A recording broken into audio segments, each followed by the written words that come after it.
Ιησού Θεότο και χαράν εμείνησε πάση τη οικουμένη εξού γαράν ο ήλιος της δικαιοσύνης Χριστός ο Θεός ημών και λύσα στην κατάραν έδωκε την ευλογίαν και καταργήσα στον θάνατον εδωρήσα το ημίν ζωήν την αιώνιον.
Ви дайте независимост.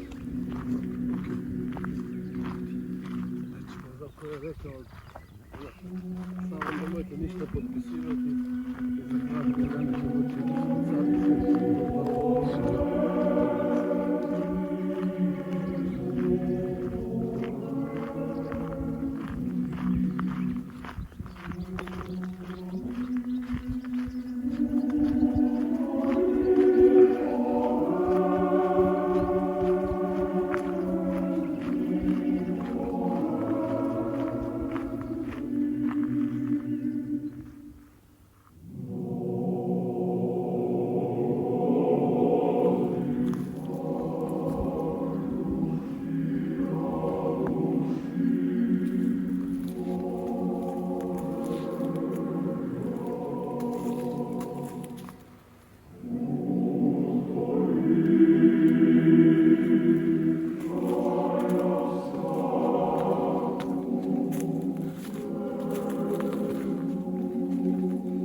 Σήμερον της ευδοκίας Θεού το προημίον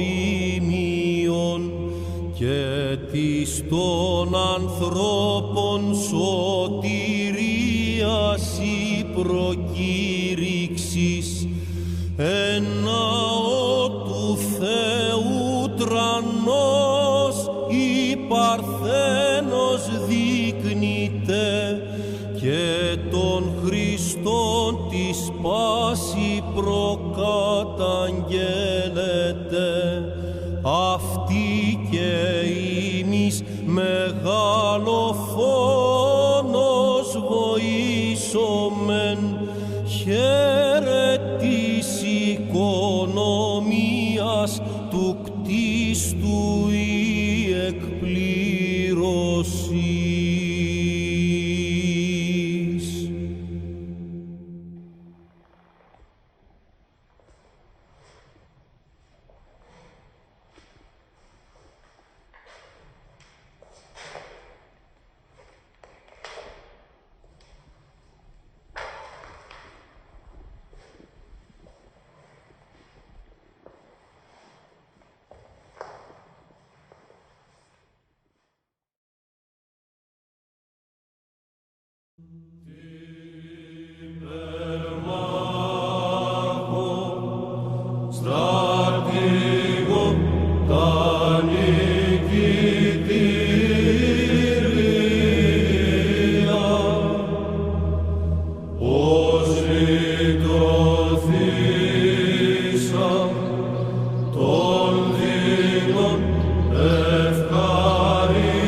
Господи, святому воскресению Твоему, мужествию Богу, яко развязы девственную утробу явися Христос, яко человек же агнец наречеся, непорочен же, яко невкусен скверны наша Пасха, и яко Бог истинец совершен речеся.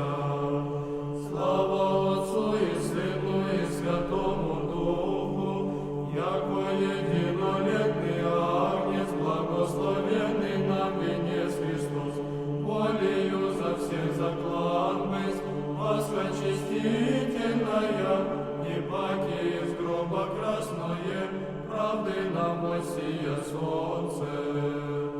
И ныне, и присно, и во веки веков, аминь. Богу Отецу подави, пред всенным ковчегом скакаче играя, люди же Божии святи, образов бытие зрящий веселися божественне, яко воскрес.